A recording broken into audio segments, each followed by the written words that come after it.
വരുവാണ്. അപ്പോൾ ഓരോ ഇൻസ്റ്റൻസസ്, ഓരോ കാര്യങ്ങൾ എടുത്തു കാട്ടി നിങ്ങൾ ഇവിടെയെല്ലാം പിഴയ്ക്കുന്നു, അതുകൊണ്ട് നിങ്ങളും ദൈവത്തിന്റെ നീതിയുള്ള ശിക്ഷയ്ക്ക് കീഴിലാണെന്ന് അവരോട് പറഞ്ഞു. ഇപ്പൊ ന്യായപ്രമാണം നിങ്ങളുടെ കയ്യിൽ കിട്ടിയെന്നുള്ളതല്ല വിഷയം. അതിനേക്കാൾ ഉപരി നീ ന്യായപ്രമാണ പ്രകാരം ജീവിക്കുന്നില്ല, അതുകൊണ്ട് നീയും ശിക്ഷയ്ക്ക് കീഴിലാണെന്ന് അവരോട് പറയുകയാണ്. ഒന്നാമത് ന്യായപ്രമാണത്തെ കുറിച്ച് പറഞ്ഞു.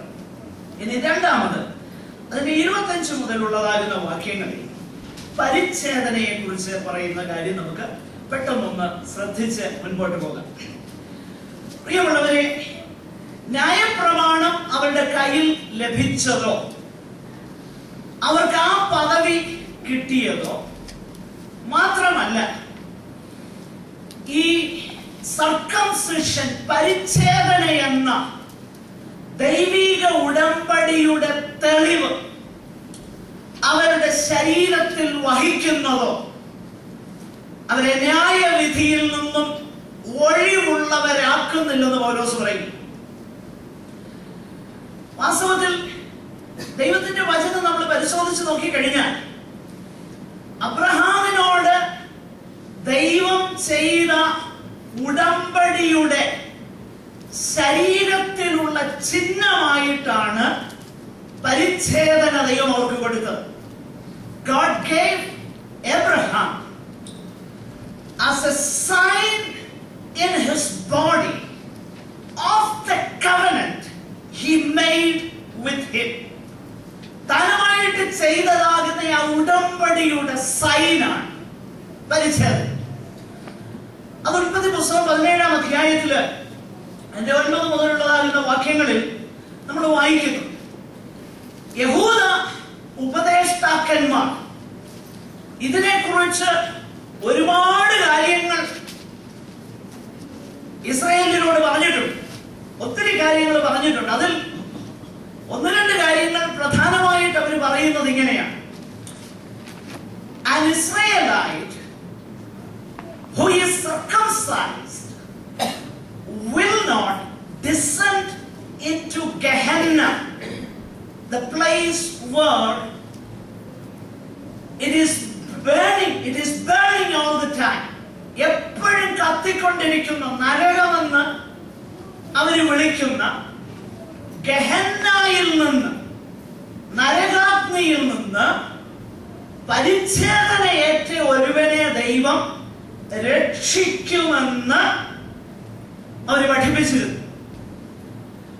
പ്രിയമുള്ളവരെ, പലപ്പോഴും ദൈവം നൽകിയതാകുന്ന ആ ഉടമ്പടിയുടെ ചിഹ്നത്തിന് വളരെ പ്രാധാന്യം കൊടുത്തിട്ടും ആ ഉടമ്പടിയുടെ പിറകിലുള്ള ദൈവിക പ്രമാണങ്ങളെ അനുസരിക്കാതെ അന്ധമായി ആ ഉടമ്പടിയുടെ ചിഹ്നത്തിൽ ആശ്രയിച്ച് അതിൽ പുകഴ്ന്നുകൊണ്ട് അവരെങ്ങനെ ജീവിക്കുകയും അങ്ങനെ ജീവിക്കുമ്പോൾ ഇതുപോലെയുള്ളതാകുന്ന ഒത്തിരി തെറ്റായ പഠിപ്പിക്കലുകൾ അവന്റെ ഇടയിൽ വന്നു.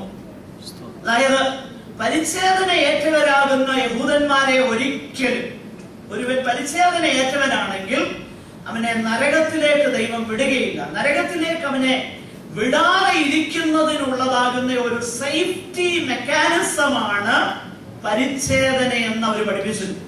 ഇതായിരുന്നു അവരുടെ ധാരണ. എന്നാൽ പൗലോസ് ഈ അബദ്ധ ധാരണകളെ എങ്ങനെയാണ് ഖണ്ഡിപ്പാനായിട്ട് താൻ ശ്രമിക്കുന്നത്? 25-ാമത്തെ വാക്യത്തിൽ നമ്മൾ അത് വായിക്കുന്നുണ്ട്. 25-ാം വാക്യത്തിൽ നമ്മൾ വായിക്കുന്നു: ന്യായപ്രമാണം ആചരിച്ചാൽ പരിച്ഛേദന പ്രയോജനമുള്ളത് സത്യം. എന്ന് വെച്ചാൽ എന്താണ് പൗലോസ് പറയുന്നത്?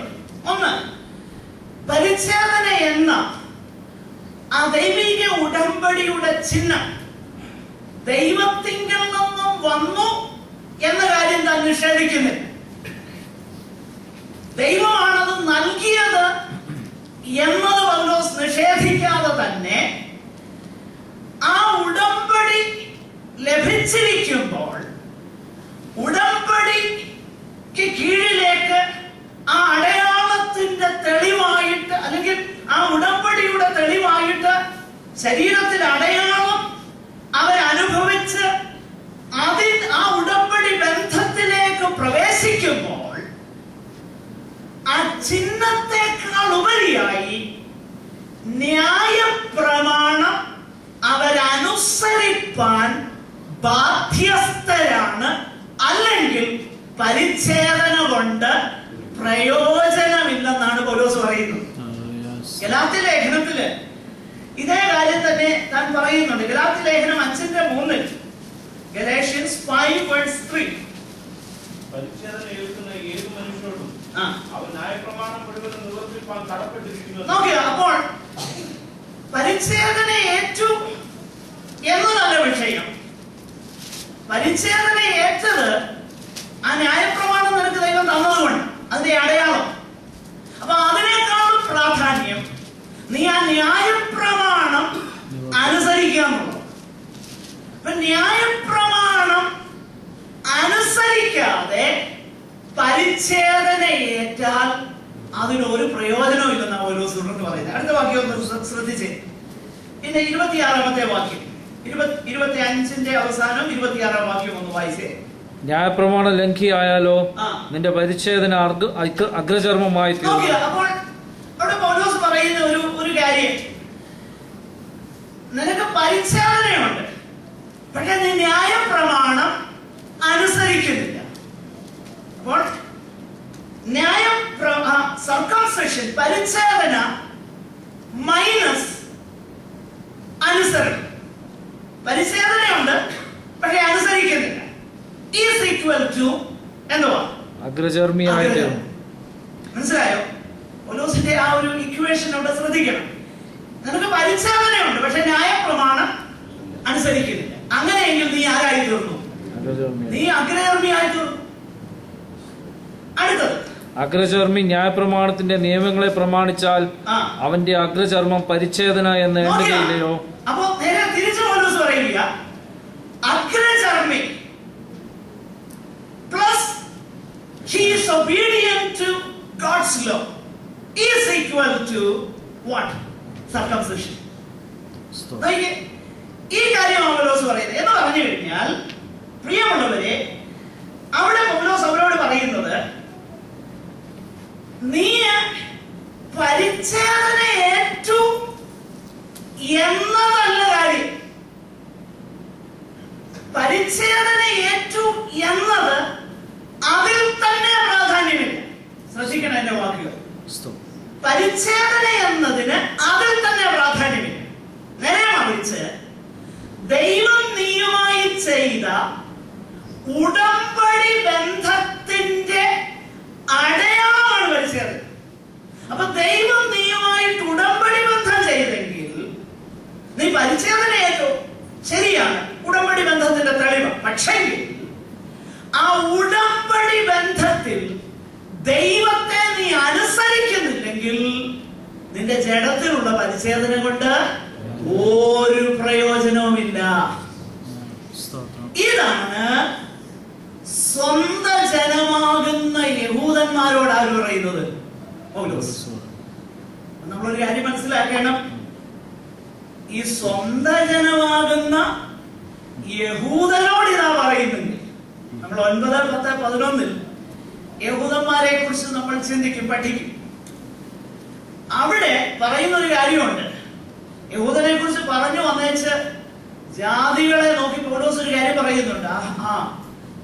സ്വാഭാവിക കൊമ്പിനെ ദൈവം ആദരിച്ചില്ലെങ്കിൽ നിന്നെയും ആദരിക്കാതെ വന്നേക്കാം. അതുകൊണ്ട് നീ എന്ത് ചെയ്യണം? ഞെളിയാതെ ഭയപ്പെടുക എന്നവരോട് പറയും. പ്രിയമുള്ളവരെ, നമ്മളൊരു കാര്യം മനസ്സിലാക്കണം. ചിഹ്നങ്ങൾ പ്രാധാന്യമുള്ളവ, എന്റെ വാക്കുകൾ ശ്രദ്ധിക്കണം. ചിഹ്നങ്ങൾ